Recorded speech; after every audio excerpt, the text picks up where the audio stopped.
नमस्कार, बहुत स्वागत है आपका कन्या राशि जून 2025 मासिक राशिफल। आपकी राशि के स्वामी बुध महाराज महीने की शुरुआत में भाग्य स्थान में रहेंगे, भाग्य की वृद्धि करेंगे। 6 जून से आपके दसम भाव में आकर आपके कार्य क्षेत्र में आपको सफलता दिलाएंगे और 22 जून से वह आपके एकादश भाव में जाएंगे तो इनकम को बढ़ाएंगे। पूरे महीने केतु महाराज द्वादश भाव में रहेंगे और 7 जून से मंगल महाराज भी द्वादश में आएंगे। तब अंगारक योग बनने से स्वास्थ्य समस्याएं थोड़ी सी परेशान करेगी। किसी भी तरह का शैल क्रिया वगैरह हो सकता है, थोड़ा चोट चपेटी योग है, आपको सावधान रहना चाहिए। तो चलिए समझते हैं आपका करियर के बारे में। देखिए, ये महीने आपके लिए अनुकूल रहेगा। दसम भाव में पूरे महीने बृहस्पति महाराज रहेंगे, आपकी प्रतिभा को, आपके अनुभव को निखारेंगे। कर्तव्य को समझकर नौकरी में आप बेस्ट करने का प्रयास करेंगे। दसम भाव के स्वामी बुध महाराज महीने की शुरुआत में नवम भाव में सूर्य के साथ बुधादित्य योग बनाएंगे, तो मनचाहा सफलता, मनचाहे जगह तबादला मिलने के भी योग हैं। हालांकि बृहस्पति महाराज के साथ 6 तारीख को बुध आएंगे, तब ज्ञान और बुद्धि का सही इस्तेमाल आप कर पाएंगे, बेहतर मौका मिलेगा। 22 जून से बुध महाराज एकादश भाव में आएंगे तो वरिष्ठ अधिकारियों का सपोर्ट मिलना शुरू होगा। छठे भाव के स्वामी शनि महाराज पूरे महीने दसम भाव में रहेंगे। छठे भाव में राहु महाराज की स्थिति है, तो ऐसे में आपको अपने विरोधियों की चिंता नहीं रहेगी। अब देखिए, इस समय सप्तम भाव के स्वामी बृहस्पति महाराज दसम भाव में और सप्तम में, जो कि यहाँ पर शनि महाराज है सप्तम में, तो स्थितियाँ व्यापारी भाइयों के लिए ठीक है। अगर हम आपके बैंक बैलेंस की बात करें, देखिए मंगल एकादश भाव में बैठेंगे तो इनकम को बढ़ाएंगे। द्वादश में स्थित हैं केतु, तो पूरे महीने आपके खर्च भी बढ़ाएंगे।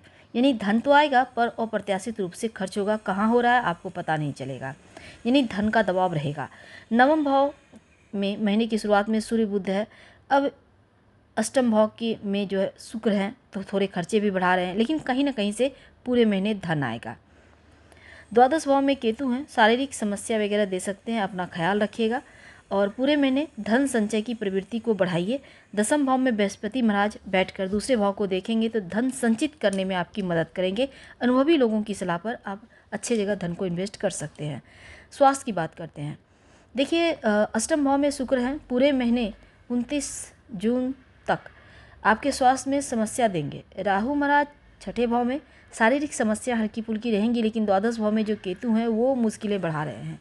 आप पूरे महीने राम रक्षा स्तोत्र का पाठ करें या सुने तो आपके लिए बढ़िया रहेगा, क्योंकि चोट चपेट संक्रमण होने के योग हैं। आँखों का भी ध्यान रखिएगा। सरदर्द, पेट की समस्या इस महीने परेशान करेगी, क्योंकि अंगारक योग बना हुआ है। चोट चपेट दुर्घटना योग हैं, तो संभल कर रहे तो ज़्यादा अच्छा है। एकादश भाव में जाकर स्वास्थ्य में सुधार लाने का यहाँ पर प्रयास करेंगे आपके लिए बुध महाराज, तो स्वास्थ्य के प्रति आपको सतर्क रहना। अब हम रिश्तों की बात करते हैं, आपके प्रेम और वैवाहिक जीवन।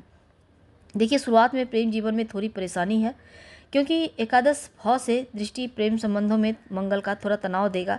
7 जून से मंगल महाराज द्वादश भाव में जाएंगे, तब रिश्तों में प्रेम बढ़ेगा और उनके स्वास्थ्य का भी ध्यान रखिएगा। लव के स्वास्थ्य में भी थोड़ी परेशानी। 22 जून से बुध महाराज एकादश भाव में आएंगे, पंचम को देखेंगे तो आपके लिए बहुत अच्छा रहेगा, क्योंकि प्रेम जीवन में रिश्तों में नयापन, एक दूसरे में सम्मान, एक दूसरे के साथ सुकून भरे पल व्यतीत करने का मौका आपको देंगे।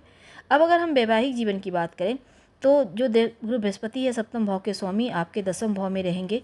शनि महाराज जो है पंचम छठे भाव के स्वामी, सप्तम भाव में रहेंगे, तो रिश्तों में प्रेम, सम्मान, अपनत्व तो बढ़ेगा, लेकिन मंगल केतु के साथ द्वादश भाव में बैठकर 7 जून के बाद वैवाहिक जीवन में तनाव देगा, सावधान रहना होगा।